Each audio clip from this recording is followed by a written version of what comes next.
Welcome to family cravings. ಇವತ್ತು ನಾವು ಮಾಡ್ತಾ ಇದ್ದೀವಿ ಮಂಗಳೂರು ಬನ್ಸ್. ಯೂಶ್ವಲಿ ಇದಕ್ಕೆ ಜೀರಾ ಹಾಕ್ತಾರೆ, ನಾನು ಅಜ್ವೈನ್ ಹಾಕ್ತಾ ಇದ್ದೀನಿ. ಬನ್ನಿ ನೋಡೋಣ ಹೇಗೆ ಮಾಡೋದಂತ. ಇಲ್ಲಿ ನಾನು 2 ಬಾಳೆಹಣ್ಣು, ತುಂಬ ಹಣ್ಣಾಗಿದ್ದಂಥ ಬಾಳೆಹಣ್ಣನ್ನು ತಗೊಂಡಿದ್ದೇನೆ. ತುಂಬ ಹಣ್ಣಾಗಿದ್ದನ್ನು ತಿನ್ನಲಿಕ್ಕೆ ಇಷ್ಟಪಡಲ್ಲ, ಸೊ ಅದನ್ನು ಬನ್ಸಿಗೆ ಯೂಸ್ ಮಾಡ್ಬೋದು. ಇದಕ್ಕೆ 1 ಟೀ ಸ್ಪೂನಷ್ಟು ಅಜ್ವೈನ್ ಸೀಡ್ಸ್ ತಗೊಂಡಿದ್ದೀನಿ ಮತ್ತು 2 ಟೇಬಲ್ ಸ್ಪೂನ್ ಸಕ್ಕರೆಯನ್ನು ಹಾಕಿದ್ದೇನೆ. ನಂತರ 1 ಟೇಬಲ್ ಸ್ಪೂನಷ್ಟು ಉಪ್ಪನ್ನು ಹಾಕಿ, ಇಲ್ಲ ರುಚಿಗೆ ತಕ್ಕಷ್ಟು ಹಾಕಿ, 3 ಟೇಬಲ್ ಸ್ಪೂನ್ ಮೊಸರನ್ನು ಹಾಕಿದ್ದೇನೆ. ಅದನ್ನು ಎಲ್ಲ ಮಿಕ್ಸ್ ಮಾಡಿ ಚೆನ್ನಾಗಿ ಸ್ಮ್ಯಾಶ್ ಮಾಡಬೇಕು.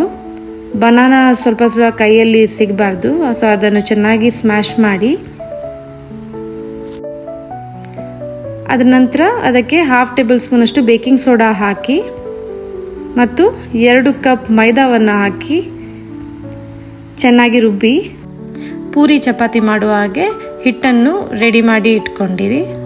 ಇದಕ್ಕೆ ನೀರು ಸ್ವಲ್ಪನೂ ಹಾಕೋದು ಅವಶ್ಯಕತೆ ಇಲ್ಲ. ಬಾಳೆಹಣ್ಣು ಮತ್ತು ಮೊಸರು ಅದೆಲ್ಲ ಹಾಕಿದ್ರಿಂದ ನೀರು ಹಾಕುವ ಅವಶ್ಯಕತೆ ಇಲ್ಲ. ಹೀಗೆ ನೀರು ಹಾಕದೆ ನೀವು ಹಿಟ್ಟನ್ನು ಚೆನ್ನಾಗಿ ರುಬ್ಬಿ ರೆಡಿ ಮಾಡಿ ಇಟ್ಕೊಂಡಿರಿ. ಸೊ ಒಮ್ಮೆ ಹಿಟ್ಟು ಹೀಗೆ ರೆಡಿಯಾಗಿದ್ದ ನಂತರ ಇದಕ್ಕೆ ಒಂದು ಮುಚ್ಚಳವನ್ನು ಹಾಕಿ ನೀವು ಓವರ್ ನೈಟ್ ಇದನ್ನು ಹಾಗೆ ಬಿಡಬೇಕು. ಹೀಗೆ ಮಾಡಿದ್ರಿಂದ ಅದು ಸೋಡಾ ಹಾಕಿದ್ದು ಸ್ವಲ್ಪ ಈ ಹಿಟ್ಟು ಉಬ್ಬುತ್ತದೆ. ನೀವು ಬೆಳಿಗ್ಗೆ ಬ್ರೇಕ್ಫಾಸ್ಟ್ ಮಾಡಲಿಕ್ಕೆ ಸರಿಯಾಗಿರ್ತದೆ. ಇದೀಗ ಬೆಳಿಗ್ಗೆ ನಾನು ಹೀಗೆ ಓಪನ್ ಮಾಡಿ ನೋಡಿದಾಗ ಹಿಟ್ಟು ಹೀಗಿರ್ತದೆ, ಸ್ವಲ್ಪ ಉಬ್ಬಿದೆ ಅದು. ಈಗ ಪುನಃ ಇದನ್ನು ಸ್ವಲ್ಪ ಒಂದು ರೌಂಡ್ ರುಬ್ಬಿ ನಾವು ಪೂರಿ ಮಾಡುವ ಹಾಗೆ ಚಿಕ್ಕ ಚಿಕ್ಕ ಉಂಡೆಗಳನ್ನು ಮಾಡಿ ಅದನ್ನು ಲಟ್ಟಿಸಬೇಕು.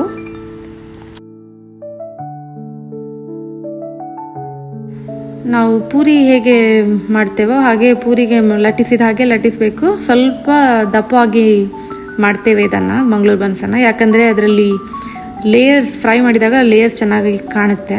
ಆದರೆ ಕೆಲವರಿಗೆ ಕ್ರಿಸ್ಪಿಯಾಗಿ ಇಷ್ಟ ಆಗಿದ್ದರೆ ಅದನ್ನು ಥಿನ್ನಾಗಿ ಸಹ ಮಾಡ್ಬೋದು. ನಾನು ಇಷ್ಟು ದಪ್ಪವಾಗಿ ಇಟ್ಕೊಂಡಿದ್ದೇನೆ. ಸೊ ಈ ರೀತಿ ನಾವು ಎಲ್ಲ ಬನ್ಸ್ಗಳನ್ನು ರೆಡಿ ಮಾಡಿ ಇಟ್ಕೊಂಡು ಅದನ್ನು ನಾವು ಫ್ರೈ ಮಾಡ್ತೇವೆ. ಸೊ ನಮ್ಮ ಊರ ಸೈಡಲ್ಲಿ ಇದನ್ನು ಈ ಬನ್ಸಿಗೆ ಜೀರಾ ಹಾಕ್ತಾರೆ. ನಾನು ಜೀರಾನೇ ಹಾಕ್ತೇನೆ, ಆದರೆ ಇವಾಗ ಅಜ್ವೈನ್ ಟ್ರೈ ಮಾಡೋಣ ಅಂತ ಅಜ್ವೈನ್ ಟ್ರೈ ಮಾಡಲಿಕ್ಕೆ ಶುರು ಮಾಡಿದ್ದೇನೆ. ಅದು ಚೆನ್ನಾಗಿ ಬರುತ್ತೆ. ಇವಾಗ ನಾವು ಒಂದು ಕಡಾಯಲ್ಲಿ ಎಣ್ಣೆ ಹಾಕಿ ಅದನ್ನು ಡೀಪ್ ಫ್ರೈ ಮಾಡಬೇಕು.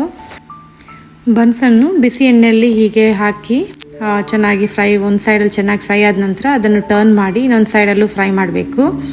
ನೀವು ಸ್ವಲ್ಪ ಮೀಡಿಯಮ್ ಫ್ಲೇಮಲ್ಲಿ ಫ್ರೈ ಮಾಡಿಕೊಳ್ಳಿ. ಹೀಗೆ ಎಲ್ಲ ಫ್ರೈ ಆಗಿ ಬನ್ಸ್ಗಳನ್ನು ಅದನ್ನು ಎಕ್ಸ್ಟ್ರಾ ಆಯಿಲ್ ಇದ್ದದ್ದು ಸ್ಟ್ರೈನ್ ಮಾಡಿ ಪಕ್ಕದಲ್ಲಿ ಇಟ್ಕೊಳ್ಳಿ. ಮಂಗಳೂರು ಸೈಡಲ್ಲಿ ಇದನ್ನು ತಿಂಡಿಯಾಗಿ ಬೆಳಿಗ್ಗೆ ಚಹಾ ಒಟ್ಟಿಗೆ ತಿಂತೇವೆ. ಇದು ಬಾಳೆಹಣ್ಣು ಹಾಕಿದ್ರಿಂದ ಆಲ್ರೆಡಿ ಸಿಹಿಯಾಗಿರ್ತದೆ ಮತ್ತು ಸ್ವಲ್ಪ ಸಕ್ಕರೆನೂ ಹಾಕಿದ್ದೇವೆ. ಸೊ ಹಾಗೆಯೇ ತಿನ್ನಲಿಕ್ಕೆ ಸಹ ಚೆನ್ನಾಗಿರುತ್ತೆ. ನಿಮಗೆ ಬೇಕಿದ್ದರೆ ನೀವು ತೆಂಗಿನಕಾಯಿ ಚಟ್ನಿಯೊಟ್ಟಿಗೆ ಸಹ ತಿನ್ಬೋದು. ಎಲ್ಲ ಹೋಟ್ಲಲ್ಲಿ ಚಟ್ನಿಯೊಟ್ಟಿಗೆ ಸರ್ವ್ ಮಾಡ್ತಾರೆ. ಸೊ ನೀವು ಸಹ ಅದರೊಟ್ಟಿಗೆ ತಿನ್ಬೋದು, ಇಲ್ಲ ಮಕ್ಕಳು ಸಿಹಿ ಇದ್ದದ್ರಿಂದ ಹಾಗೆಯೇ ತಿಂದುಬಿಡ್ತಾರೆ. ಇಲ್ಲಿ ನೋಡಿ, ಇದನ್ನು ಈಗ ಓಪನ್ ಮಾಡಿ ನೋಡಿದರೆ ಲೇಯರ್ ಹೀಗೆ ಕಾಣಿಸುತ್ತೆ. ಇನ್ನೂ ಸ್ವಲ್ಪ ದಪ್ಪವಾಗಿ ಮಾಡಿದ್ರೆ ಇನ್ನೂ ಚೆನ್ನಾಗಿರುತ್ತೆ. ನೀವು ಟ್ರೈ ಮಾಡಿ. Thank you.